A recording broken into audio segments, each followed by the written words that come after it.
Hello friends, today in this video we are going to solve question number first of exercise 3.1 for class 10th. And friends, आपको पता है इस question को मैं आपको दो पार्ट्स के अंदर सॉल्यूशन दे रहा हूँ, ठीक है ना। पार्ट 1 अपन कर चुके हैं प्रीवियस वीडियो के अंदर, तो फिलहाल ये पार्ट 2 कर रहे हैं अपन। और ये दो पार्ट में क्यों कर रहे हैं अपन, क्योंकि क्वेश्चन नंबर फर्स्ट के अंदर बोला गया था, अपने को एक स्टेटमेंट दी थी, ठीक है ना उसने, और वहां से अपने को दो इक्वेशंस निकालनी थी और उनको एल्जेब्रिकली एंड ग्राफिकली रिप्रेजेंट करना था फ्रेंड्स। तो एल्जेब्रिकली रिप्रेजेंटेशन तो हमने पार्ट 1 के अंदर कंसिडर पूरी कवर कर ली है, ठीक है ना। तो फिलहाल पार्ट 2 के अंदर अपन लोग जो वहां से दो इक्वेशंस अपन ने डिराइव की थी उनकी ग्राफिकल रिप्रेजेंटेशन शो करेंगे, ठीक है। डिस्क्रिप्शन के अंदर मैं पार्ट 1 का लिंक भी प्रोवाइड करा दूंगा, ठीक है ना। तो वहां से भी आप इसको पार्ट 1 को चेक कर सकते हैं। तो आइए मूव करते हैं। तो पार्ट 2 के अंदर अपने क्या दिखाना है, graphical representation of following equations. और ये दोनों के दोनों इक्वेशंस जो मैं नीचे लिखने वाला हूं अभी, ये अपन पार्ट 1 के अंदर से ले रहे हैं, ठीक है ना। वहां पर अपन ने निकाला था इनको सोल्व करके। तो एक इक्वेशन तो थी अपनी x minus 7y plus 42 is equal to 0, ये इक्वेशन फर्स्ट थी अपनी। सेकेंड इक्वेशन अपनी निकल के आई थी x minus 3y minus 6 is equal to 0, ये अपनी सेकंड इक्वेशन थी। तो यहां पर जिस फॉर्म में मैंने इनको लिख रखा है friends, ax plus B Y plus C is equal to 0 वाली फॉर्म में, यही एक्चुअली इनके एल्जेब्रिकल रिप्रेजेंटेशन से, ठीक है ना। लेकिन ये डायरेक्ट नहीं आई है अपने पास, ये अपन ने निकाली है with the help of given statements, उनके अंदर जो कंडीशंस प्रोवाइड की गई थी उनकी हेल्प से। तो ये निकाला है हम लोग किस तरीके से, पार्ट 1 के अंदर इसका पूरा सोल्यूशन है, आप वहां पर चेक कर सकते हैं। तो फिलहाल अपन क्या देख रहे हैं, ग्राफिकल रिप्रेजेंटेशन देखनी है अपने को। सो फ्रेंड्स, ग्राफ पर जब अपन लीनियर इक्वेशंस को शो करते हैं तो हमें पता है कि अपने पास एक स्ट्रेट लाइन की फॉर्मेशन होती है वहां पर, ठीक है। एंड साथ ही मुझे यह भी पता है कि एक स्ट्रेट लाइन की फॉर्मेशन के लिए वैसे तो कितने पॉइंट्स अपने पास 3, 4, 5 हजार पॉइंट्स हो, उनसे भी एक स्ट्रेट लाइन फॉर्मेशन हो जाती है। लेकिन फ्रेंड्स, मिनिमम जो है अपने को वो 2 पॉइंट्स की रिक्वायरमेंट होती है for the formation of a straight line, ठीक है। तो अपन दोनों इक्वेशंस के लिए, इक्वेशन फर्स्ट के लिए भी और इक्वेशन सेकंड के लिए भी मिनिमम 2 पॉइंट्स निकालेंगे पहले, ठीक है। और फिर उनको लोकेट करेंगे ग्राफ के ऊपर और फिर वहां पर उनको ज्वाइन करके एक स्ट्रेट लाइन की फॉर्मेशन देंगे और वो जो अपना ग्राफ होगा वो इन इक्वेशंस का ग्राफ होगा, ठीक है। तो आइए देखते हैं। तो पहले इक्वेशन फर्स्ट का केस को चेक कर लेते हैं। इसके लिए 2 पॉइंट्स निकालते हैं अपने, ठीक है, 2 पॉइंट के कोऑर्डिनेट निकालते हैं। तो for equation first, that is x minus 7y plus 42 is equal to 0, इस इक्वेशन के लिए, ठीक है। अब पॉइंट्स निकालते कैसे हैं, तो यहां पर हम कोऑर्डिनेट ज्योमेट्री की हेल्प लेंगे, ठीक है। तो पहले x को कुछ भी पुट कर लेते हैं एक बार, तो वहां से y की वैल्यू एक निकालेंगे, ठीक है। तो अपन कर लेते हैं पुट, यहां पर x को एक बार 0 कर लेते हैं। जब मैं x को 0 पुट करूंगा इस इक्वेशन के अंदर, तो ये पूरा पार्ट तो 0 हो गया, ठीक है। तो मेरे पास बचा क्या, minus 7y plus 42 is equal to 0, ये वाला 0, ठीक है। तो y की वैल्यू फ्रेंड्स मेरे पास यहां पर आ जाएगी 42, उधर माइनस का आ गया और ये -7 आएगा डिवाइड में, ये नेगेटिव से नेगेटिव कैंसिल, 7 6 जा 42।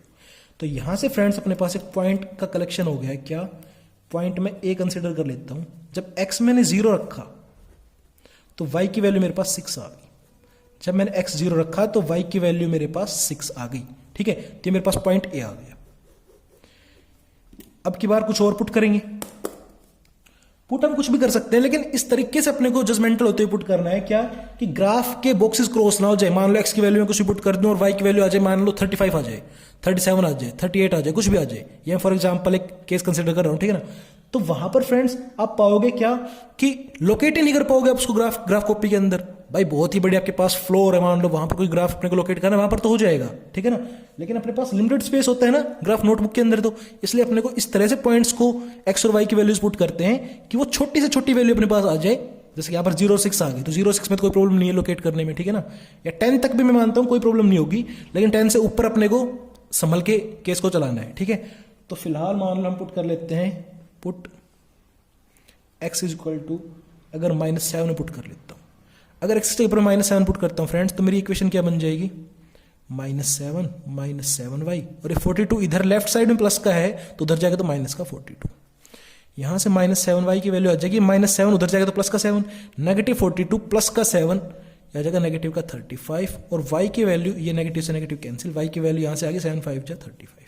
यहां से मेरे पास मान लो एक पॉइंट B आ गया है, जिसकी एक्स कोऑर्डिनेट जब -7 ले रहा हूं मैं, तो वाई की वैल्यू 5 है।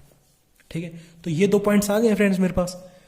अब जैसे जैसे आपके पास 2 पॉइंट्स आ गए ना, तो इन दोनों पॉइंट से जो भी एक स्ट्रेट लाइन की फॉर्मेशन हो रही है, तो हम सबसे पहले इस इक्वेशन का ही ग्राफ को रिप्रेजेंट कर देते हैं, ग्राफिकल रिप्रेजेंट कर देते हैं इस इक्वेशन को। ठीक है, तो देखते हैं ग्राफ पेपर पे कैसे लोकेट करना है, ग्राफिकल रिप्रेजेंट कैसे करना है इस इक्वेशन को।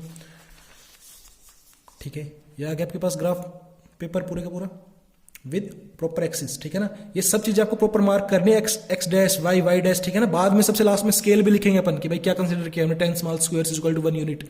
ठीक है, वो सब जब आप लिख देंगे इस पूरे स्पेस के ऊपर, तब जाके ये एक प्रॉपर ग्राफिकल रिप्रेजेंटेशन बन जाएगी। ठीक है ना, अभी तो जस्ट आपके पास एक्सिस गिवन है। ओके, तो इस इक्वेशन को अपने को लोकेट करना है, जिसके लिए अपने पास 2 पॉइंट्स है। एक है पॉइंट ए 0,6, तो 0,6 है, इसको लोकेट करेंगे जब अपन, तो 0 0 तो यहां पर होता है। ठीक है, अब 6 जो है वाई का कोऑर्डिनेट है, तो 0,6 यहां पर आएगा अपने पास।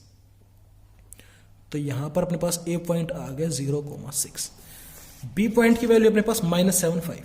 ठीक है फ्रेंड्स, तो -7 इधर और प्लस का 5 इधर, ये -7 + 5, ये अपने पास आ गया बी पॉइंट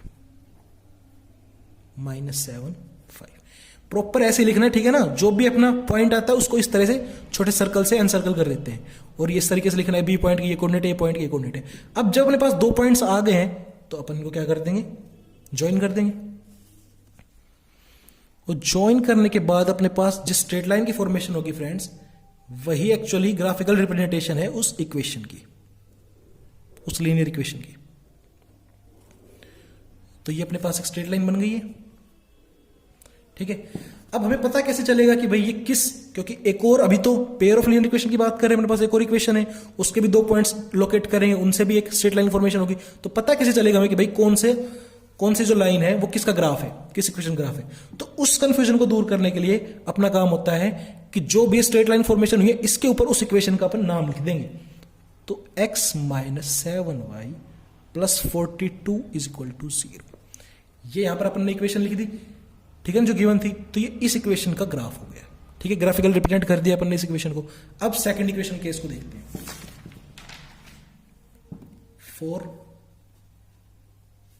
फर्स्ट इक्वेशन को देख लिया था, 4 इक्वेशन सेकंड, दैट इज कौन सी इक्वेशन है वो, x - 3y - 6 = 0। इस केस को कंसिडर करेंगे की बार, तो 2 पॉइंट चाहिए हमें, तो उसके लिए पुट x = 0 अगर मैं कर दूं, तो x जैसे मैंने 0 पुट करूंगा तो मेरे पास क्या बचेगा, -3y = -6, उधर जाके प्लस का 6, और y की वैल्यू आ गई मेरे पास -2।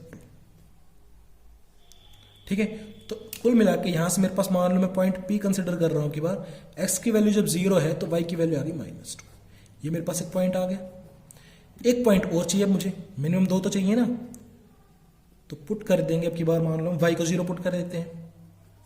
y को जैसे मैंने 0 पुट किया तो -3y वाला पार्ट पूरे 0 हो गए। तो यहां से मेरे पास x की वैल्यू आ गई, ये -6 इधर उधर जाएगा तो प्लस का 6। ठीक है, जैसे मैंने y को 0 पुट किया, x की वैल्यू मेरे पास आ गई +6। ठीक है, तो यहां से मान लो ये मेरे पास Q पॉइंट आ गया, जिसके कोऑर्डिनेट्स कुछ रहेंगे +6, 0। ठीक है फ्रेंड्स, आइए अब इसे ग्राफिकली रिप्रेजेंट करा देते हैं इस इक्वेशन को भी। तो एक पॉइंट है मेरे पास 0, -2। ठीक है, तो 0, -2 यहां पर रिप्रेजेंट होगा। सॉरी, ये तो -2, 0 वाली बात हो जाएगी। 0, -2 मीन्स 0 ये है।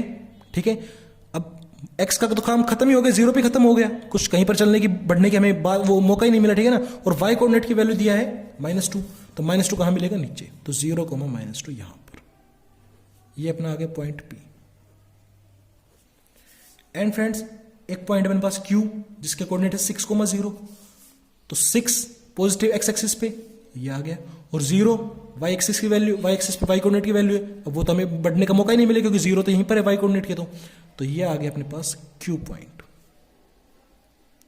6, 0। ठीक है, अब ये 2 पॉइंट्स आ गए अपने पास, तो इनको भी ज्वाइन कर देंगे हम, और स्ट्रेट लाइन की फॉर्मेशन दे देंगे यहां पर। ठीक है,